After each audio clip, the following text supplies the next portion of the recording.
The morning sun beamed through the large windows of Heathrow Airport as passengers lined up at Gate 37 for the London to Los Angeles flight. Among them stood James Mitchell, his expensive suit slightly wrinkled after rushing from his downtown office. Dark circles framed his eyes, evidence of the all-nighters he pulled to close a major investment deal that week. Final boarding call for first-class passengers on Flight BA 287 to Los Angeles, the announcement echoed through the terminal. James checked his watch and sighed. He'd been looking forward to this moment all week, settling into his favorite window seat in first class, enjoying a glass of whiskey, and finally getting some much-needed sleep. No emails, no calls, just peace for 11 hours. As he walked down the jet bridge, James rehearsed in his mind how he'd politely decline conversation with any chatty seatmate. He just wanted to be left alone. "Good morning, sir. Welcome aboard," the flight attendant greeted with a smile, checking his boarding pass. "First class is to your right." James nodded and made his way to the luxurious cabin. The familiar smell of leather seats and expensive cologne filled the air. But as he approached his assigned seat, 2A, his face fell. Someone was already sitting there. A broad-shouldered man wearing sunglasses indoors and a flashy gold chain. "Excuse me," James said, his voice sharper than intended. "I think you're in my seat." The man looked up, removing his sunglasses. "Oh yeah? Let me check my ticket, fam." James didn't recognize Michael DePar, the man millions knew as Big Shaq, creator of viral hits and comedy sketches with millions of views. To James, he was just someone in his rightful place. "It clearly says 2A on my boarding pass," James said, holding up his ticket. The lack of sleep was making him irritable. "I specifically booked this seat 3 months ago." Big Shaq remained calm, looking at his own ticket. "My ticket says 2A as well, bruv. Must be a mix-up." A nearby passenger glanced over, recognizing the rapper immediately, eyes widening with excitement. "I don't care what your ticket says," James continued, voice rising. "I always get this seat. Do you know how many miles I've collected with this airline?" The flight attendant, Lisa, hurried over, sensing tension. "Is there a problem, gentlemen?" "This seat is mine," James insisted. "I'm a platinum member, and I always get the window seat on this flight." Lisa checked both tickets. "I'm sorry, sir. There seems to have been a system error. We had to make some last-minute reassignments due to weight distribution requirements." "Then reassign him," James pointed at Big Shaq, not bothering to lower his voice. "Look at the size of him. He's taking up too much space anyway. Put him somewhere else." Several passengers turned to watch now.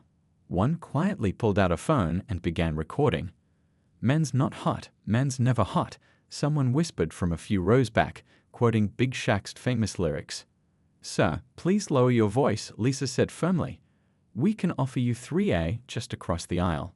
It's also a window seat." "That's not the point," James snapped. "The point is I paid good money for this specific seat, and this inconsiderate person is refusing to move." Big Shaq raised his hands calmly. "It's cool. I can move if it's that serious to you, yeah? No need for all this." "Now you're making me look like the bad guy," James muttered, aware that people were watching. Typical. Everyone's so entitled these days. As Big Shaq stood to gather his things, James noticed just how tall he was. Something about the man seemed vaguely familiar, but James was too annoyed to place it. "Here you go, boss man," Big Shaq said, stepping aside. "Hope the seat brings you all the joy you're looking for."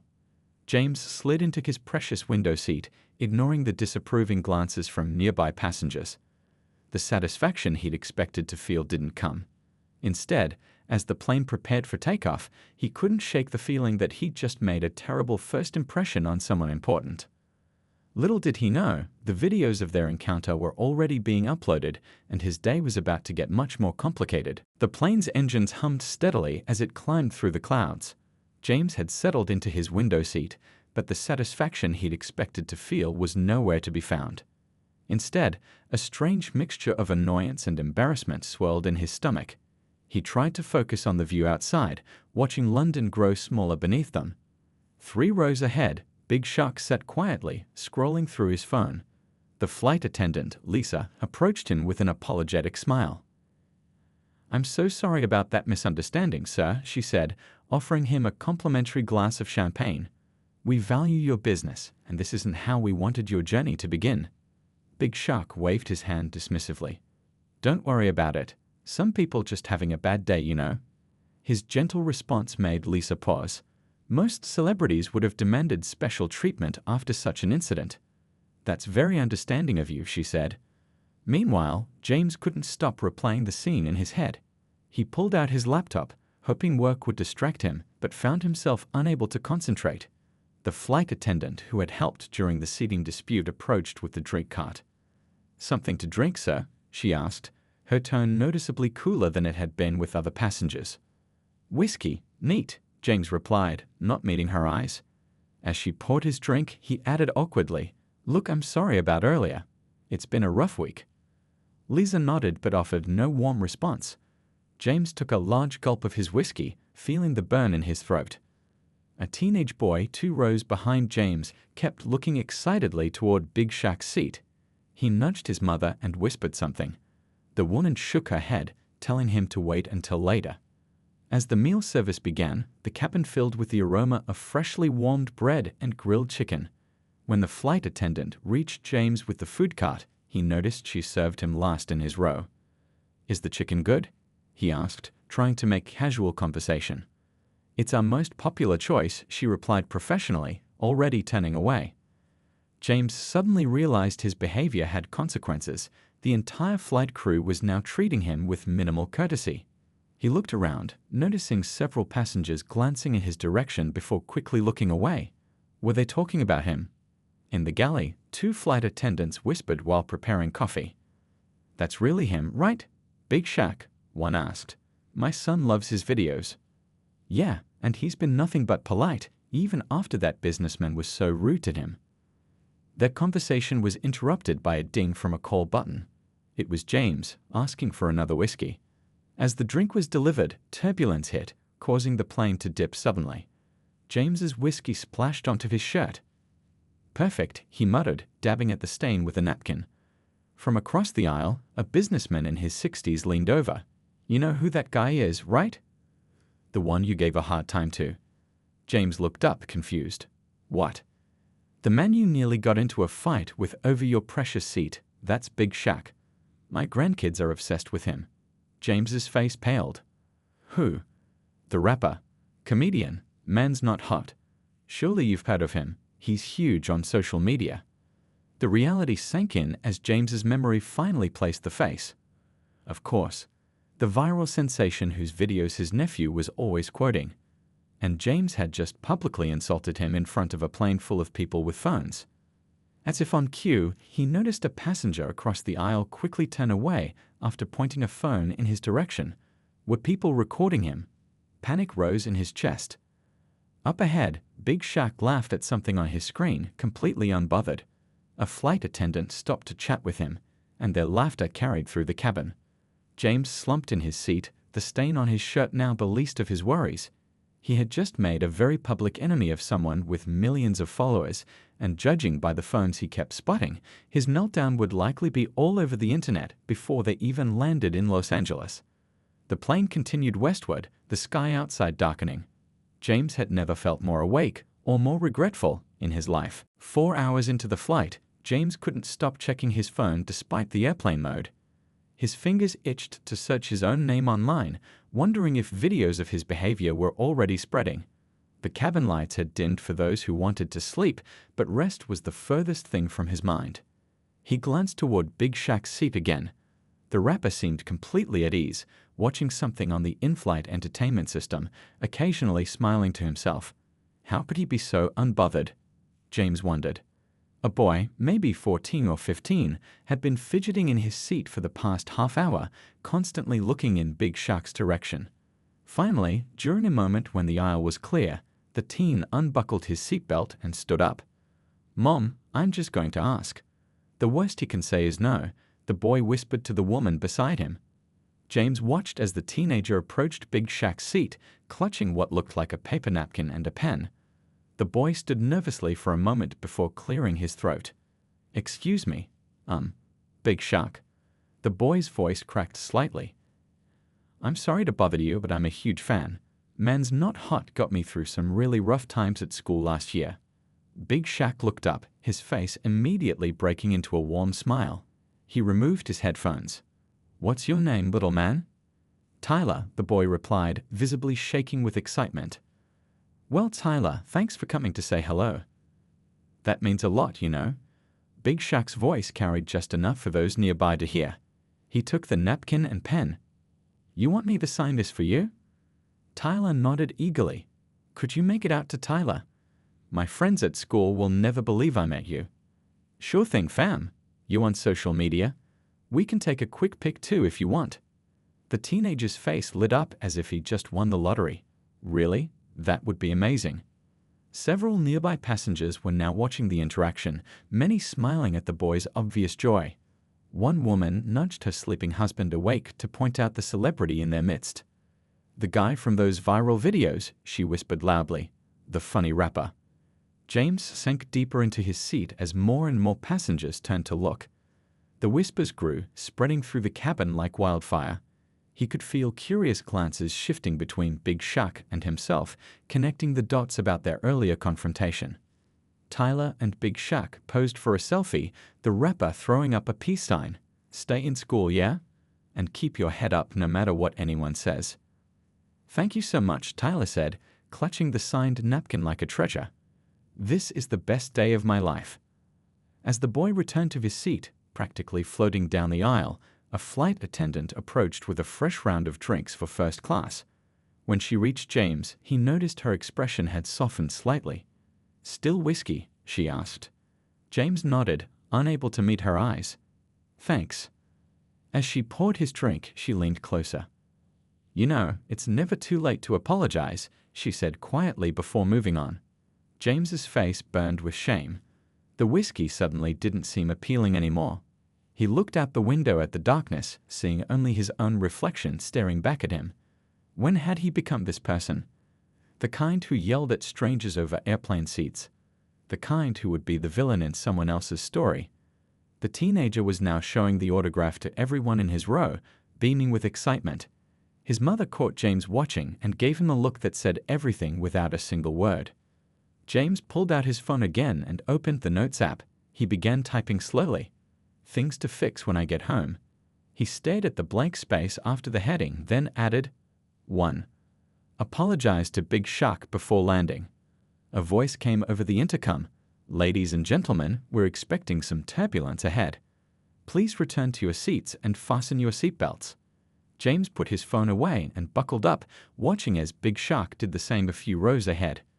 The plane gave a small shudder as it entered a patch of rough air. Little did James know, the turbulence outside was nothing compared to what was about to happen inside the cabin. The turbulence grew stronger, causing the plane to bump and sway. James gripped his armrests, knuckles turning white.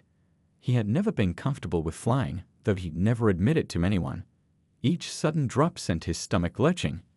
"Ladies and gentlemen, this is your captain speaking," a voice crackled over the intercom.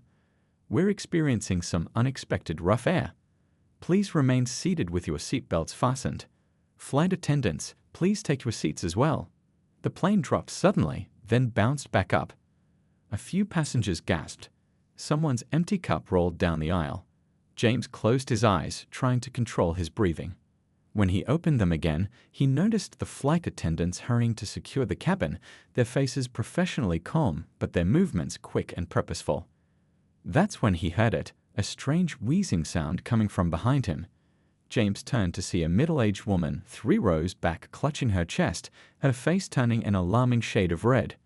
The teenage boy who had asked for Big Shaq's autograph was sitting beside her, his excitement now replaced with panic.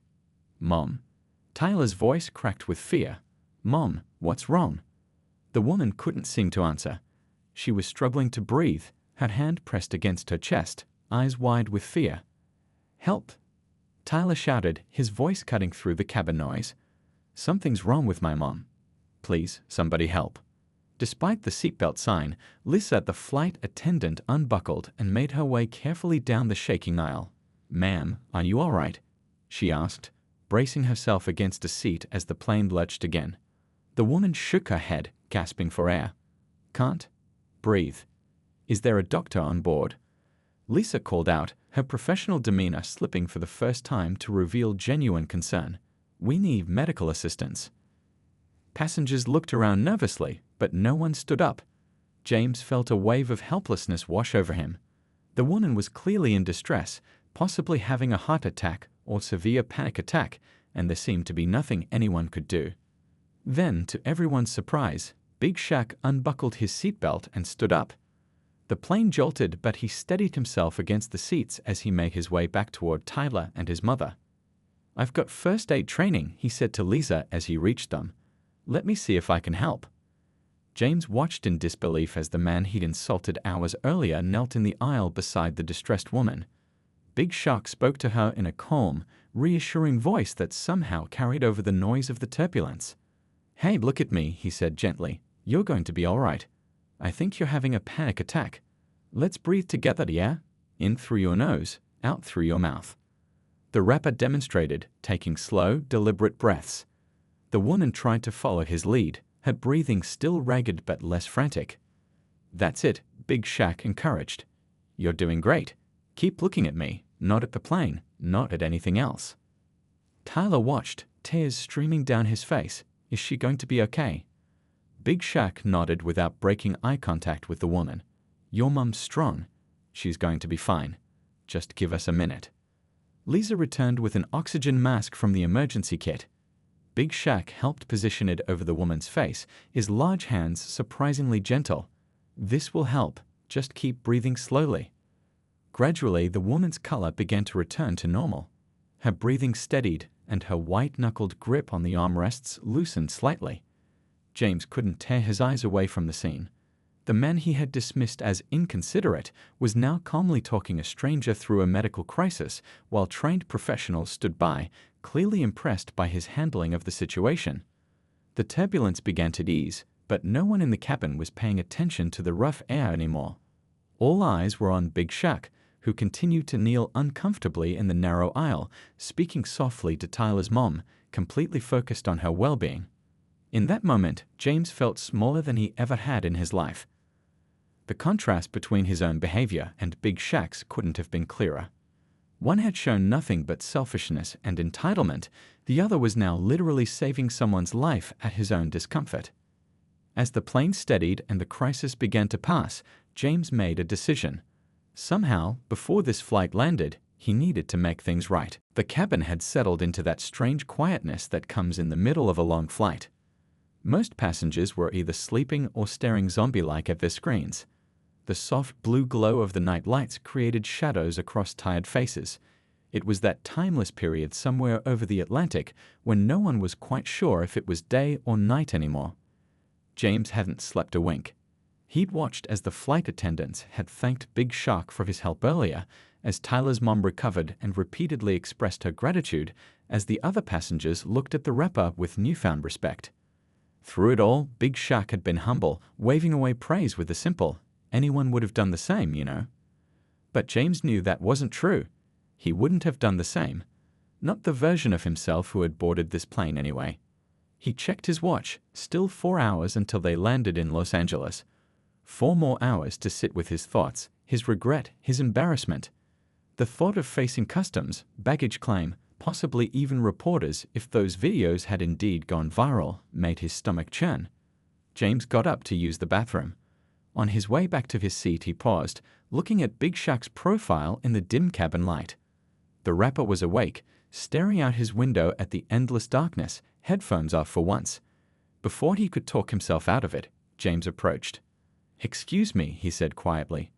Big Shaq looked up, surprise briefly crossing his features before his expression returned to neutral. "Yeah?" James swallowed hard. I wonder if I could talk to you for a minute." Big Shaq studied him for a moment, then nodded toward the empty seat beside him. "Have a seat." James sat down awkwardly, aware that a few nearby passengers were watching with interest, probably expecting another confrontation. He lowered his voice. "I wanted to apologize for earlier.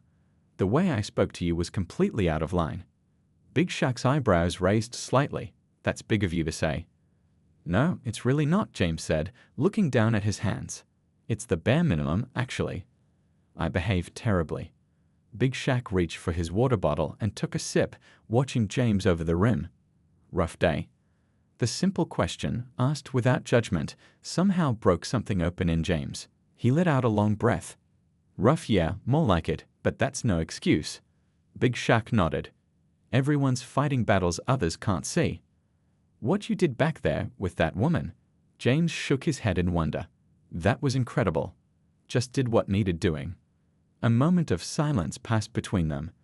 James expected the conversation to end there. He'd apologized. Big Shaq had been polite enough to listen. That should be it. But to his surprise, the rapper spoke again. You know what's funny about fame? Big Shaq asked, looking thoughtful. People either treat you like you're not human at all, or they forget you're human just like them. James considered this.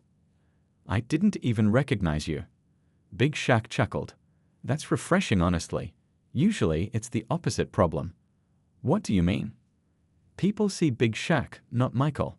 They want the character, the catchphrases, the persona. Being recognized everywhere, it changes how you move through the world, man. James found himself genuinely curious. Is it worth it? The fame? Big Shaq seemed to weigh the question carefully. Some days yes, some days no. I get to make people laugh, make music, inspire kids like Tyler. But then there's the pressure, the scrutiny, the lack of privacy. He shrugged. Balance in it. As they talked, James found himself forgetting about his embarrassment, about the videos that might be circulating online. For the first time in longer than he could remember, he was having a real conversation that wasn't about investments or profit margins or office politics. What do you do? Big Shaq asked, when you're not shouting at people on planes. The question was softened by a small smile. James laughed despite himself. Investment banking. Lately it feels like it's eating me alive. Sounds stressful. It is, but listening to myself earlier, James shook his head. I don't like who I've become. Big Shaq nodded slowly. Recognition is the first step to change, my guy. Outside, the first hint of dawn was appearing on the horizon, a faint line of light against the darkness. Both men looked out at it for a moment. New day coming, Big Shaq said quietly. James nodded, feeling something shift inside him. Yeah, maybe for me too. Ladies and gentlemen, we are beginning our descent into Los Angeles International Airport. Local time is 8:42 a.m. and the temperature is a pleasant 72 degrees. Please return to your seats and fasten your seatbelts. The captain's announcement stirred the cabin to life. Window shades went up, seats returned to their upright positions, and flight attendants began their final rounds. James made his way back to his original seat, feeling lighter somehow after his conversation with Big Shaq. The rest of the flight had passed with both men occasionally sharing thoughts between periods of comfortable silence. Now, as the plane tilted downward and the sprawling city came into view below, the reality of landing hit James. What was waiting for them when those doors opened? Lisa, the flight attendant who had witnessed their initial confrontation, stopped by his seat. Can I take your cup, sir? James handed it to her with a genuine thank you. She hesitated, then leaned closer. Just so you know, there are a few reporters waiting in the terminal, she said quietly. Someone posted videos of your interaction with Mr. DePauw, and apparently it's getting a lot of attention online. James's stomach dropped. Great, he muttered. For what it's worth, Lisa added, I heard your apology earlier. That was good of you. Before James could respond, she moved on to the next passenger. He stared out the window at the approaching ground, mentally preparing himself for the public humiliation waiting at the gate. Would Big Shaq ignore him once they landed? Go back to being strangers? James wouldn't blame him. The plane touched down with a gentle bump, then the familiar roar of the engine's reversing thrust. As they taxied to the gate, passengers began the usual routine of gathering belongings and checking phones, now switched back to normal mode. Wow, the woman across the aisle from James said to her husband, look at this, that argument on our flight is trending. James sank lower in his seat, watching as more passengers discovered the news, heads bent over screens, occasional glances thrown his way. By the time the seatbelt sign dinged off, it seemed everyone knew. The line to exit the plane moved slowly. James stood in the aisle, briefcase clutched tightly, treading each step toward the door. Big Shaq was somewhere ahead, probably eager to be rid of this whole situation. As James finally reached the jet bridge, he could see flashes of cameras at the end of the long corridor. His pace slowed involuntarily. A few reporters were indeed waiting, attention focused on someone just out of view. Big Shaq, undoubtedly. James considered his options. He could take his time, let Big Shaq deal with the press and slip past unnoticed. Or he could face the music, accept the public embarrassment he deserved. With a deep breath, he continued forward. When he reached the terminal, he saw Big Shaq surrounded by 3 reporters, microphones extended. Tyler and his mother were standing nearby, talking with what looked like a local news crew. Big Shaq, what can you tell us about the viral video showing a passenger insulting you? One reporter asked loudly. Is it true you helped someone having a medical emergency despite being treated poorly? Another called out. James steeled himself and tried to walk past quickly, head down.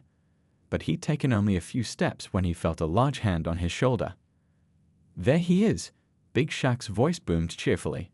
Before James knew what was happening, the rapper had pulled him into the circle of cameras and thrown an arm around his shoulders. The reporters looked confused, cameras swinging between them. This is my new mate, James, Big Shaq announced, grinning. We had a bit of a misunderstanding at first, but that's all sorted now.